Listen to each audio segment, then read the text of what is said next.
Now let's start covering some of the interesting parts of the ad, and that's targeting. Because targeting, at the end of the day, ads are all about targeting. We have a few components to your ad: your commercial, your promotional video. Cool. But it has to be seen by the right people. If you find people who want and love your product, they'll buy.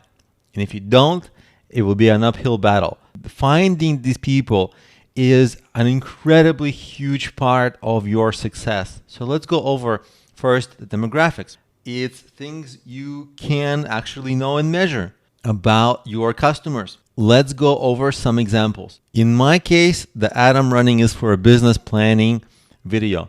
What do I know? I know that mostly, even though it's somewhat of an even breakdown between men and women, in my own case, for some reason, I don't know why, but in the case of my business, most of my customers, my coaching clients, are mostly men. I know that just as many women are interested in business as men, but for some reason, maybe it's something about me. I'm more appealing to men, it seems like, because people who hire me for coaching are overwhelmingly male.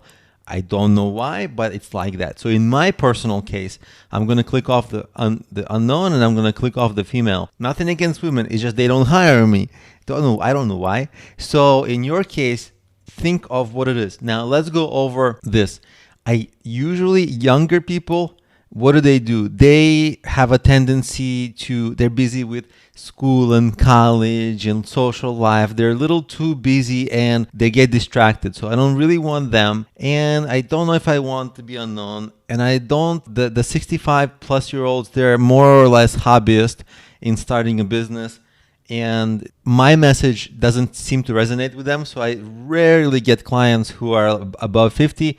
I rarely get clients like that. So for me, this is my sweet spot. And you know what? Actually, I do like working with people who are a little older. So just because of my preference, for example, I'm going to add this demographic, but you don't have to. Now, not parent, I like people who aren't busy because they have time to start a business, right? I don't want to sell something to a person who's not going to make it useful. So I want to make sure that they don't get distracted. They're not busy. So that's just my choice. And I'm walking you through it to see how I'm thinking about it so that you can do this for your own business. Of course, in your case, it will be an entirely different situation.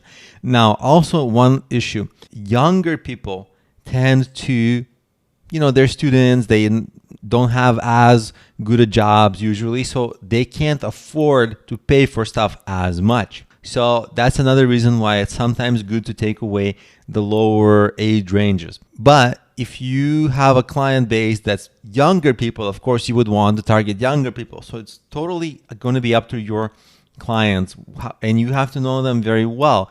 It's up to you. Now, household income, don't want unknown. I don't want the lower income because I don't want to take people's last dollar. I'll feel bad about it. And they're going to be too stressed out. And sometimes it's just hard for me. So I like people who can afford it. I feel good telling them stuff because I know they'll get value. And I don't feel bad about them struggling while dealing with business. Because for me, it's actually like heartbreaking a little bit sometimes. So I'll take the top 50% household income. And I'll know that they can afford my services, and also because I'll have confidence in my services, I'll have all the confidence I need. So that's the demographics. Demographics are easy because it's all measurable. And in the next video, we're going to keep going through the different ways of targeting.